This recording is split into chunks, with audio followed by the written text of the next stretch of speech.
میرا نانا نبی، میری ماں سیدہ، شاہ مردہ شیر یزدہ قوت پروردگار، شاہ مردہ شیر یزدہ قوت پروردگار، لا فتح الا علی لا سیف الا ذوالفقار، لا فتح الا علی لا سیف الا ذوالفقار۔ کونین میں بلند ہے رتبہ حسین کا، فرش زمین سے عرش تک شہرہ حسین کا۔ کونین میں بلند ہے رتبہ حسین کا، فرش زمین سے عرش تک شہرہ حسین کا۔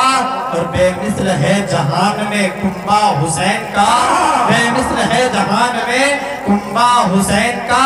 سرکار دو جہان ہے نانا حسین کا، سرکار دو جہان ہے نانا حسین کا۔ حضرات آج محرم الحرام کی تو تاریخ لگ چکی ہے، مغرب کے وقت تاریخ تبدیل ہو جایا کرتی ہے۔ آج تو تاریخ میں ہم اور آپ حضرات بیٹھے ہوئے ہیں، یہی دو محرم الحرام کی تاریخ ہے جب میدان کرب و بلا میں قافلہ امام علی مقام جلوہ گر ہوا ہے۔ اسی دو محرم کو میرے آقا امام علی مقام علی جدہ علیہ السلام 72 نفوس قدسیہ اور کچھ جانثاروں کو لے کر کے آپ میدان کرب و بلا میں پہنچے ہیں۔ آپ نے کسی سے پوچھا اس جگہ کا نام کیا ہے تو کسی نے بتایا اسے میدان نینوا کہا جاتا ہے۔ میرے آقا امام پاک نے پھر پوچھا اور کوئی نام ہے؟ کہا اسے میدان ماریا بھی کہا جاتا ہے۔ پھر میرے آقا امام پاک نے سوال کیا اور کیا نام ہے؟ کہا اسے میدان کرب و بلا بھی کہا جاتا ہے۔ میرے آقا امام علی مقام کی آنکھیں اشکبار ہو گئی۔ شہزادہ امام پاک سیدنا علی اکبر شبیہ پیغمبر ہم شکل رسول اللہ حضرت علی اکبر رضی اللہ تعالیٰ عنہ سامنے آئے۔ بابا جان کیا معاملہ ہے؟ آپ کے آنکھوں میں آنسو کیسے آ گئے؟ میرے آقا امام پاک نے ایک سرد آہ لی اور فرمایا بیٹا علی اکبر یہی میری وہ آخری جگہ ہے جس جگہ کے بارے میں میرے بھیا حسن نے دستخط کیا ہے، یہی وہ جگہ ہے جس جگہ کے بارے میں میرے نانا نے دستخط کیا ہے، یہی وہ جگہ ہے جس جگہ کے بارے میں میرے بابا نے دستخط کیا ہے، یعنی یہی وہ میری جگہ ہے کہ جہاں پر میرے اہل گھرانہ میرے اہل خاندان کی قربانیاں ہوں گی۔ یہ شہادت گاہ ہے، یہی میری مقتل گاہ ہے۔ حضرات محترم حضرت سیدنا علی اکبر رضی اللہ تعالیٰ عنہ کو حکم ہوا بیٹا خیمہ نصب کر دو، نصب کر دیا گیا۔ سارے خاندان رسول اللہ کے فرد جتنے تھے وہ سب قیام پذیر ہو گئے، عبادت و ریاضت میں مصروف ہو گئے، حتیٰ کہ وقت گزرتا رہا ادھر سے تمام وارننگ پہ وارننگ ہوتی رہی، یزیدیوں کے طرف سے مطالبے ہوتے رہے، بیعت کا مطالبہ ہو رہا ہے لیکن امام پاک کی طرف سے انکار کیا جا رہا ہے۔ آخرکار 7 محرم الحرام کی تاریخ لگ گئی ہے، یہاں تک کہ ابھی تک ٹارچر کیا جا رہا تھا، میرے ایمان کو ستایا جا رہا تھا، لیکن اب تو پانی پر بھی پہرا لگا دیا گیا ہے۔ 7 محرم الحرام کو 1000 فوج کا دستہ لے کر حر بن ریاحی کو بھیجا گیا کہ جاؤ امام پاک کے خیمے کے طرف ایک قطرہ پانی مت آنے دینا۔ امام پاک پر پانی بند کر دیا گیا، مگر ان کمینوں خبیثوں کو معلوم نہیں تھا، ان نادانوں جاہلوں کو معلوم نہیں تھا یہ نبی کے خاندان والے ہیں، ان کی ٹھوکر میں کوثر نکل پڑتا ہے، اگر یہ اشارہ کر دیں گے تو پورا کربلا پانی ہو جائے گا۔ انہیں معلوم نہیں تھا محمد مصطفیٰ کے باغ کے سب پھول ایسے ہیں جو بھی پانی کے تر رہتے ہیں مرجھایا نہیں کرتے، جو بھی پانی کے تر رہتے ہیں مرجھایا نہیں کرتے۔ میرے امام پر پانی بند کر دیا گیا۔ جب میرے امام علی مقام رضی اللہ تعالیٰ عنہ پر پانی بند کیا گیا تو کچھ شیعہ خیالات کے مولویوں نے اپنے قلم کو اٹھایا اور لکھنا شروع کیا کہ امام حسین کربلا میں مجبور تھے۔ کچھ رافضی خارجی خیالات کے ملوں نے لکھنا شروع کیا حسین کربلا میں محتاج تھے، حسین اگر مجبور نہ ہوتے، حسین اگر محتاج نہ ہوتے تو پانی اپنے پاس بلا لیتے۔ تو اس کا جیتا جاگتا مثال آپ کی 70ویں پیڑھی میں سرکار غریب نواز نے اجمیر مولا نے دیا ہے۔ آپ نے اپنے خادم کو بھیجا ہے ایک کاسا دے کر کے اور کہا جاؤ کہہ دو الدین نے بلایا ہے، تجھے امام حسین کی اولاد نے بلایا ہے، تمہیں امام پاک کی آل نے بلایا ہے۔ اتنا کہا تھا جب کاسا لے کر کے خادم پہنچا اور انا ساگر کے قریب کھڑے ہو کر کے اور کہا تھا اے انا ساگر تجھے خواجہ معین الدین نے طلب کیا ہے۔ اتنا کہنا تھا پورا انا ساگر اس چھوٹے سے پیالے میں سمٹ آیا ہے، اور صرف انا ساگر کا پانی نہیں بلکہ دلی اور راجستھان کے ہینڈ پمپ کے سارے پانی ختم ہو گئے، سارے تالاب کے پانی سوکھ گئے ہیں۔ بس یہ اجمیر میں بیٹھ کر کے آپ کی 17ویں پیڑھی کے آپ کی اولادوں کا یہ عالم ہے، تو پھر آقا کا عالم کیا رہا ہوگا؟ وہاں پہ مجبور نہیں تھے، وہاں پہ محتاج نہیں تھے، یہاں پہ کرامت دکھانی تھی اور وہاں پہ صبر دکھانا تھا۔ صبر اس لیے دکھانا تھا یہ قرآن کی آیت تفسیر جو ہے، قرآن کی آیت کی تفسیر بننا تھا۔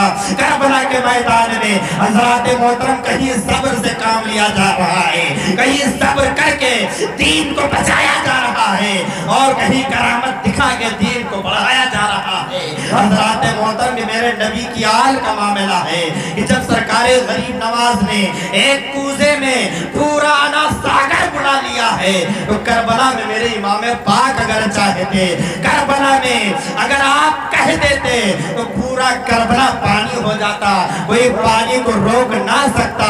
لیکن حضرات محترم ایک واقعہ میں نے پڑھا کہ سرکار امام پاک علیہ جدہ علیہ السلام نے جب آپ نے اپنے ڈھال کو اٹھایا ہے، 6 مہینے کے بچے حضرت عبداللہ علی اصغر کی شہادت ہو گئی ہے، حضرت سیدنا علی اکبر کی بھی شہادت ہو گئی ہے، سارے اہل حرم ہیں، جتنے خاندان رسول اللہ کے مہکتے ہوئے پھول تھے، سبوں نے اپنی جانیں رب کی راہ میں قربان کر دی ہیں، لیکن جب ڈھال امام پاک نے اٹھایا ہے تو ڈھال کے نیچے سے پانی نکل آیا تھا۔ ایک تاریخ میں آپ کو بتا دوں، حضرت سیدنا امام علی مقام کے والد محترم جن کا بھی تذکرہ ہو رہا تھا، حضرت علی رضی اللہ تعالیٰ عنہ کا تذکرہ ہو رہا تھا، خیبر کا معاملہ سامنے درپیش ہوا، 39 دن تک جنگیں ہوتی رہی، 39 دن وہ جنگیں ہوتی رہی، لیکن نہ صحابہ کو جیت ہوئی، نہ ادھر مرحب نامی کو جیت ہوئی، اور برابر کے معاملات چلتے رہے۔ لیکن آخرکار جب 39واں دن آیا، صحابہ بہت رنجیدہ ہوئے اور عرض کی یا رسول اللہ ہم نے 40 دن کا وعدہ کیا ہے، 40 دن میں خیبر فتح کر لیں گے، لیکن یا رسول اللہ 39 دن ہو گیا ہے، خیبر فتح نہیں ہوا ہے۔ اس وقت میرے آقا نے فرمایا جاؤ علی کو بلا کے لاؤ، مولائے کائنات آئے ہیں، آشوب چشم سے پریشان ہیں، آنکھیں بڑی دکھ رہی ہیں۔ میرے نبی نے لعاب دہن نکالا، آنکھوں میں لگایا، حضرت علی کی آنکھیں اچھی ہو گئی۔ مولائے کائنات فرماتے ہیں یہ قسم ہے خدا وحدہ لا شریک کی، جب سے مصطفیٰ پیارے کا لعاب دہن میری آنکھوں میں پڑا میں پہلے سے زیادہ حضرات محترم وہ حضرت علی کرم اللہ تعالیٰ وجہ الکریم ہیں کہ آپ آگے بڑھے، ساتھ کے ساتھیوں کو پانی کی حاجت ہوئی اور کہا یا علی مجھے پیاس لگی ہے۔ آپ نے کسی سے پوچھا یہاں پانی کہاں دستیاب ہے؟ اس آدمی نے بتایا تھا کہ اے علی یہاں پہ پانی نہیں ہے، بلکہ نہر فرات سے ایک آدمی آتا ہے جو پانی لے کر آتا ہے، وہ سپلائی کرتا ہے، پانی تب ہم تک پہنچتا ہے، لیکن اب وہ آج آئے گا نہیں، اب آج نہیں آئے گا، وہ فلاں دن آئے گا۔ حضرت علی اور ان کے ساتھی بڑے تعجب میں پڑے، یہ آخرکار پانی نہیں ہے کیا ہوگا؟ حضرت مولا کائنات نے اپنے تلوار کو خنجر کو اپنے ہاتھوں میں لیا، لینے کے بعد آگے بڑھے، بڑھنے کے بعد زمین میں گاڑ دیا۔ جب زمین میں آپ نے اپنا خنجر گاڑا تو ایک پتھر پہ آپ کا خنجر گڑ گیا، اور جب پتھر کو ہٹایا تو اس کے نیچے ایک کنواں پایا، کنواں ملا، اس سے پانی نکل رہا تھا، سارے ساتھیوں نے پانی پیا۔ ایک آدمی دیکھ رہا تھا یہ کون ہے جس نے اپنے ہتھیار سے پتھر کو کھود کر کے پانی نکال لیا؟ وہ مولا علی کی ذات تھی۔ خیبر کے میدان میں حضرت محترم حضرت مولا کائنات کے پاس وہ آدمی دوڑا ہوا آیا اور کہا آپ کون ہیں؟ یہ بتائیے کہ آپ نبی تو نہیں ہے؟ آپ نے کہا نہیں میں نبی نہیں ہوں۔ کہا نبی کے وصی تو نہیں ہے، یعنی نبی کے بھائی تو نہیں ہے۔ آپ نے کہا ہاں میں نبی کا بھائی ضرور ہوں، میں نبی کا بھائی ہوں لیکن میں نبی نہیں ہوں۔ اس نے کہا ٹھیک ہے، ہماری کتاب میں تمہارا نام علی تو نہیں ہے۔ کہا میرا نام علی ہے۔ کہا تمہارا ذکر ہماری کتاب میں آیا ہے، میں فلاں مذہب کا ماننے والا ہوں، اور میں نے پڑھا تھا کہ جو اس کنویں کو نکال لے گا، اس کنویں سے پانی حاصل کر لے گا، وہی نبی ہوگا یا نبی کا وصی ہوگا۔ اب مجھے کلمہ پڑھا لو اور اپنے نبی کے دین میں مجھے داخل کر لو۔ جب ان کے گدا بھر دیتے ہیں شاہان زمانہ کی جھولی، جب محتاج کا یہ عالم ہے تو مختار کا عالم کیا نعرے تکبیر، نعرے رسالت، نعرے رسالت، مسلک اعلیٰ حضرت حضرت امام حسین، حضرت امام حسین شہدائے کرب و بلا، جشن شہدائے کرب و بلا، نعرے تکبیر، نعرے رسالت۔ حضرت مولائے کائنات کا یہ عالم ہے۔ یہ خیبر میں آپ نے پتھر پہ اپنے تلوار کو گاڑ کر کے پانی نکال لیا ہے۔ ان کے شہزادے کا عالم کربلا میں کیا رہا ہوگا؟ اگر آپ چاہتے تو نہر فرات کو چل کے آتا، لیکن نہیں۔ استاد زمن علامہ حسن رضا خان بریلوی نے کہا یہ خاک ہو جا، خشک ہو جا، خاک میں مل جا فرات، دیکھ تجھ پر کس قدر سوکھی زبان اہل بیت۔ حضرات محترم وہ سرکار امام عالی مقام ہیں، آپ پر پانی بند کر دیا گیا اور بن ریاحی 1000 فوج کا دستہ لے کر کے آ گئے، اور آنے کے بعد آپ کے سامنے سے یعنی نہر فرات کے کنارے کنارے انہوں نے پہرا بٹھا دیا، لیکن ہر بار بار اصرار کر رہے تھے کہ یا امام پاک، یا امام پاک کے بڑے ظالم ہیں، یا امام پاک کے بڑے ظالم ہیں، بڑے دھوکے باز ہیں، بڑے چال باز ہیں، یہ آپ کے ساتھ مروت نہیں کریں گے، آپ کے ساتھ بڑی ظالمانہ سلوک کریں گے۔ لیکن حضرت امام علی مقام رضی اللہ تعالیٰ عنہ جو فاطمہ زہرا کے بطن سے دنیا میں آئے ہیں، جو نبی کی آل ہیں، جن سے میرے مصطفیٰ کا گھرانہ چل رہا ہے، جن سے شجرہ نبوت کو آبیار ہونا ہے، جن سے شجرہ نبوت کو پھلنا پھولنا ہے۔ حضرات محترم وہ کیسے کسی اور کے طرف اپنے دل کو متوجہ کر سکتے تھے؟ حضرت سیدنا امام علی مقام علی جدہ علیہ السلام ہیں، انکار پر انکار کر رہے ہیں۔ آخرکار وہ بھی دن آیا، وہ جب دن آیا یعنی کہ 7ویں محرم گزر گئی، 8ویں لگی، 8ویں گزری کہ 9ویں لگی، 9ویں محرم کا دن گزر گیا ہے، رات کی تاریکی ہے، چاروں طرف سناٹا چھایا ہوا ہے، صبح عاشورے کا دن ہے، صبح شہادت ہونی ہے، صبح میرے مصطفیٰ کے خاندان والوں کی شہادت ہوگی، میرے آقا کے دل کے ٹکڑوں کے ساتھ بڑا بے رحمانہ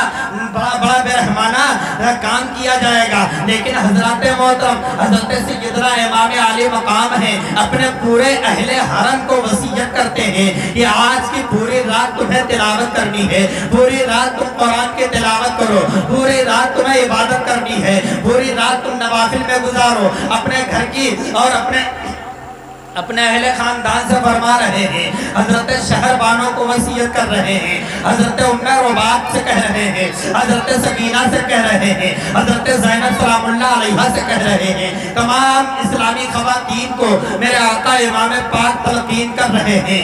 اس کے بعد حضرت امام علی مقام نے اپنے بیٹے حضرت علی اکبر کو بلایا۔ یہ علی اکبر کون ہیں؟ یہ میرے آقا امام پاک کے بیٹے ہیں، اور یہ ایسے بیٹے ہیں کہ جو تصویر محمد ہیں، جو نبی کی شبیہ ہیں۔ جب مدینے والے مصطفیٰ کے دیدار کے لیے بے قرار ہوتے تو وہ علی اکبر کو دیکھ لیا کرتے تھے، علی اکبر کو دیکھ لیتے تھے، ان کے دل کی پیاس بجھ جایا کرتی تھی، ان کے دل کی طلب مٹ جایا کرتی تھی۔ حضرت شبیہ پیغمبر ہیں، ہم شکل رسول اللہ ہیں۔ حضرت علی اکبر سے میرے آقا امام پاک نے کہا بیٹا جاؤ نہر فرات پہ دیکھ کے آؤ یزیدیوں کا پہرا ہے کہ نہیں ہے، یزیدی کیا کر رہے ہیں۔ جب حضرت علی اکبر گئے ہیں، جانے کے بعد میدان کا نقشہ ملاحظہ فرمایا، نہر فرات کے چاروں طرف آپ نے اپنی نظروں کو دوڑایا تو دیکھا کہ سارے یزیدی کتوں کو نیند آ گئی ہے، سارے یزیدی کتے سو رہے ہیں، ان کے تیر تلوار سب رکھے ہوئے ہیں، سارے ساز و سامان ان کے رکھے ہوئے ہیں اور انہیں نیند آ گئی ہے، وہ سارے سو رہے ہیں۔ آپ نے دیکھا لیکن ایک نقاب پوش خاتون ہے جو میدان کرب و بلا میں نہر فرات کے کنارے، ان کے چہرے پہ نقاب ہے، رات کی تاریکی ہے، چاروں طرف سناٹا چھایا ہوا ہے، رات کی سیاہی زلفیں اپنے دامن کو بکھیر چکی ہیں۔ وہ خاتون کو دیکھا ہے حضرت علی اکبر نے کہ وہ اپنے ہاتھوں سے کربلا کے میدان میں کچھ چن رہی تھی، اتنا دیکھ کر کے واپس آئے۔ آنے کے بعد حضرت امام پاک سے کہا اے بابا جان، کربلا میں میں جا کے دیکھ آیا ہوں، نہر فرات پہ سارے یزیدی سو رہے ہیں لیکن ایک نقاب پوش خاتون ہے جو اپنے ہاتھوں سے کچھ کربلا میں چن رہی ہے۔ اتنا سننا تھا، میرے امام کی آنکھیں برسنے لگی، میرے امام رونے لگے۔ جب روتا ہوا دیکھا علی اکبر نے کہا بابا اتنا میں غمگین آپ کو راستے میں کبھی نہیں دیکھا تھا۔ جب آپ کو امام مسلم کی شہادت کی خبر ملی تھی تب بھی اتنا رنجیدہ نہیں دیکھا، ان کے بچوں کے شہادت کی خبر ملی اتنا غمگین نہیں دیکھا۔ بابا جان کیا ہوا ہے؟ ہم پر ظالموں نے پانی بند کیا، ہمارا راستہ روکا، تب میں نے اتنا غمگین آپ کو نہ پایا۔ بابا کیا معاملہ ہے؟ میں نے جب اس خاتون کا نام لیا ہے تو آپ رونے لگے ہیں۔ امام پاک نے کہا تھا او بیٹا علی اکبر، وہ جو تم نے خاتون کو دیکھا ہے وہ کوئی اور خاتون نہیں بلکہ تیری دادی میری ماں خاتون جنت ہے جو کربلا میں آئی ہے، اپنے ہاتھوں سے کنکریاں چل رہی ہیں۔ نکل جب میرے لال گھوڑے سے زمین پر گریں گے تو ان کے جسموں میں کنکریاں نہ چل جائیں۔ کس قدر ہے جانے کا کرب و بلا کا حادثہ، ہر بشر غمگین ہے شبیر و شبر کے لیے، ہر بشر غمگین ہے شبیر و شبر کے لیے۔ حضرات محترم وہ کربلا کا میدان ہے، وہ معرکہ کرب و بلا ہے۔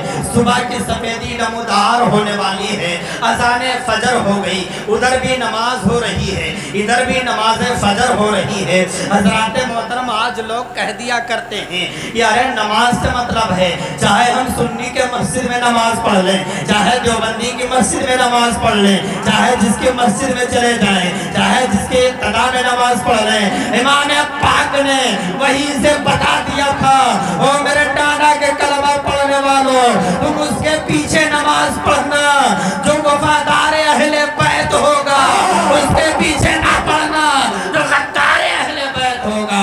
حضرات محترم نماز ہماری کب ہوگی؟ جب ہم نبی کے چاہنے والوں کے پیچھے پڑھیں گے، جب ہم نبی کے خاندان والوں کے پیچھے نماز پڑھیں گے تب ہماری نماز ہوگی۔ ویسے تو ہم نماز اگر پڑھ رہے ہیں اور کسی دیوبندی کے ابتدا میں نماز پڑھ رہے ہیں تو حکم شرعی یہ ہے، مسائل شرعیہ یہ ہے کہ اس نماز کو دہرایا جائے، اس نماز کو واجب الادا ہوگی، نماز دہرانی پڑے گی تب ہماری نماز ہوگی ورنہ ہماری نماز نہیں ہوگی۔ حضرات محترم وہ کربلا کا میدان ہے جس کے ہر پہلو سے ہمیں سبق مل رہا ہے۔ صبح کی سفیدی ہونے والی ہے، ادھر بھی نماز ہو رہی ہے، ادھر بھی نماز ہو رہی ہے۔ آج ہمارے برادر وطن ہندو بھائی بھی یہاں آئے ہوئے ہیں، آئے ہیں یا چلے گئے ہوں، لیکن میں کہہ رہا ہوں کہ وہاں پہ کربلا کے میدان میں وہاں پہ کوئی برادر وطن کوئی ہندو بھائی نہیں تھا اپوزٹ میں، وہاں پہ اپوزٹ میں وہ بھی اپنے آپ کو مسلمان کہلانے والے تھے، جو اپوزٹ میں آئے تھے، جو سرکار امام علی مقام کی بغاوت میں آئے تھے، جو باغی تھے وہ بھی اپنے آپ کو مسلمان کہتے تھے، وہ بھی نماز والے تھے، وہ بھی روزے والے تھے، وہ بھی حج والے تھے، وہ بھی زکوٰۃ والے تھے، سب کچھ تھا لیکن محبت رسول سے خالی تھے، محبت اہل بیت سے خالی تھے۔ آج ان پر یہ لعنت ہوئی کہ میرے حسین کا قبضہ آج بھی پورے کربلا پر ہے اور یزید کا نام اور تختہ پوری دنیا سے مٹ گیا، ایسا مٹا ایسا مٹا ایسا مٹا کہ اس کا نام و نشان باقی نہ رہا۔ مٹ گئے مٹتے ہیں، مٹ جائیں گے دشمن تیرے، نہ مٹا ہے نہ مٹے گا کبھی چرچا تیرا۔ نعرے تکبیر، نعرے تکبیر، نعرے رسالت، نعرے رسالت۔ مسلک اعلیٰ حضرت، مسلک اعلیٰ حضرت، جشن شہدائے کربلا، جشن شہدائے کربلا، نعرہ تکبیر، نعرہ رسالت۔ عاشورے کے دن کا سورج طلوع ہونے والا ہے، نماز فجر ہو گئی ہے۔ نماز فجر کے بعد میں پھر عمر ابن سعد ایک پیغام بھیجتا ہے، جو پیغام ابن زیاد کی طرف سے آیا تھا، اور ابن زیاد کے پاس یزید ملعون نے بھیجا تھا۔ یزید ملعون ابن زیاد کے پاس بھیجتا، گورنر کے پاس، وہ گورنر سپہ سالار عمر ابن سعد کے پاس بھیجتا، اور جب عمر ابن سعد کے پاس آیا وہ پیغام، یہ حسین سے کہہ دو بیعت کے لیے راضی ہو جائیں، اگر بیعت کے لیے راضی ہو جاتے ہیں تو ان کی جان بخشی جائے گی، انہیں امان کے ساتھ مدینہ پہنچا دیا جائے گا، انہیں گورنری بھی دے دی جائے گی، وہ جو ہم سے مدد چاہیں گے ان کی مدد بھی کی جائے گی۔ لیکن انہیں معلوم نہیں تھا یہ اس گھرانے والے ہیں، اس خاندان والے ہیں کہ جن کے چوکھٹ سے ساری دنیا کو مدد ملا کرتی ہے، ساری دنیا جن کے چوکھٹ سے پلا کرتی ہے، ان کو مدد دینے کی فکر یزید کر رہا ہے۔ یزید کو یہ پتہ نہیں تھا۔ آخر کار وقت گزرتا گیا، اب جو حر بن ریاحی جو 1000 فوج کا دستہ لے کر امام پاک پر پانی بند کرنے کے لیے آئے تھے، بڑے تعجب خیز لہجے میں کھڑے ہیں، بڑے تعجب میں پڑے ہیں، بڑے سوچ میں فکر میں ڈوبے ہوئے ہیں، بڑے کشمکش میں ڈوبے ہوئے ہیں۔ کسی یزیدی نے پوچھا تھا، اے حر تمہیں کیا ہوا ہے؟ تم تو بڑے چالاک، بڑے بہادر تھے، بڑے ہوشیار تھے، تم تو سپہ سالار 1000 فوج کے سپہ سالار ہو، تمہیں کیا ہو گیا ہے؟ تم تو بڑے چالاک تھے، لیکن آج کس فکر میں ڈوبے ہوئے ہو؟ حر بن ریاحی سے کہا تھا یزیدی نے کہ تمہیں کس بات نے رولا دیا ہے؟ آخر تم کس فکر میں ڈوب گئے ہو؟ تم کس حیرت میں پڑے ہو؟ تو حر بن ریاحی نے جواب دیا تھا، او میرے ساتھیوں سنو، میں جنت و جہنم کے بیچ میں کھڑا ہوں، میں فیصلہ کرنے پر مجبور ہوں کہ میں جنت میں جاؤں یا جہنم میں رہوں۔ ادھر جہنم کی بھڑکتی ہوئی شعلے ہیں، بھڑکتے ہوئے شعلے ہیں، لپٹے ہیں، اور ادھر جنت الفردوس کی مہکی ہوئی وادیاں ہیں، میں کدھر جاؤں؟ اتنا کہہ کر کے اپنے گھوڑے کو حر نے ایڑ لگائی اور امام پاک کے خیمے میں آ گئے۔ آنے کے بعد قدم امام علی مقام کو تھام لیا تھا، نکل کر لشکر آدھا سے مارا حر نے یہ نعرہ کہ دیکھو یوں نکلتے ہیں جہنم سے خدا والے، کہ دیکھو یوں نکلتے ہیں جہنم سے خدا والے۔ حضرت حر بن ریاحی ہو گئے، حر تھے لیکن اب حضرت حر ہو گئے ہیں۔ امام پاک کے خیمے میں آ گئے اور کہا، یا امام میری خطاؤں کو معاف کر دیجئے، یا امام میری گستاخیوں کو معاف کر دیجئے۔ امام پاک نے انہیں دامن سے لگایا ہے، جو سب سے پہلے شہید ہیں امام مسلم اور ان کے بچوں کے بعد میں جو سب سے پہلے شہید ہیں کربلا میں، وہ تو کوفہ میں شہید کیے گئے۔ جو کربلا کے شہید ہیں وہ کربلا کے سطح پہ اور نہر فرات کے کنارے جو سب سے پہلی شہادت ہوئی ہے وہ حضرت حر بن ریاحی کی شہادت ہوئی ہے۔ حضرت حر میدان میں سب سے پہلے آئے، اے میرے آقا آپ کا یہ غلام حاضر ہے، میرے ہوتے ہوئے سب سے پہلے آپ نہیں، میں جاؤں گا۔ حضرت حر پہنچے ہیں میدان میں، ادھر سے جنگ کے لیے نقارے بجا دیے گئے ہیں، جنگ کے لیے وارننگ دے دی گئی ہے، جنگ شروع ہو چکا ہے، پہل یزیدی کتوں نے کر دیا ہے، ادھر سے بھی ہاشمی شیروں نے اپنے اس پہل کا جواب دینا شروع کیا ہے۔ حر بن ریاحی میدان میں پہنچے ہیں اور تمام کوفیوں کو واصل جہنم کیا ہے۔ جہنم میں پہنچانے کے بعد میں آخر کار حضرت حر رضی اللہ تعالیٰ عنہ بھی جنت کے طرف اپنا رخ کر لیتے ہیں، داعیے اجل کو لبیک کہہ دیتے ہیں۔ اس کے بعد دوسرے جانثار بڑھے ہیں، تیسرے جانثار بڑھے ہیں، حتیٰ کہ تمام جانثاران امام علی مقام میدان کرب و بلا میں جاتے رہے، یکے بعد دیگرے جام شہادت نوش کرتے رہے۔ آخر کار اب باری آ گئی ہے مصطفیٰ کے نونہالوں کی، باری آ گئی ہے فاطمہ زہرا کے گلشن کے پھولوں کی۔ حضرت امام علی مقام کی بارگاہ میں ان کی بہن سیدہ زینب سلام اللہ علیہا، یہ حضرت زینب کون ہے کہ جب ضرورت پڑی ہے تو حضرت زینب نے بہن کا بھی حق ادا کیا ہے، اور ضرورت پڑی ہے تو ماں کا بھی حق ادا کر دیا ہے۔ وہ حضرت سیدہ زینب سلام اللہ علیہا ہے کہ میدان کربلا میں اپنے بھائی حسین کے سامنے آتی ہے، بھیا حسین میں کچھ کہنے آئی ہوں۔ بہن زینب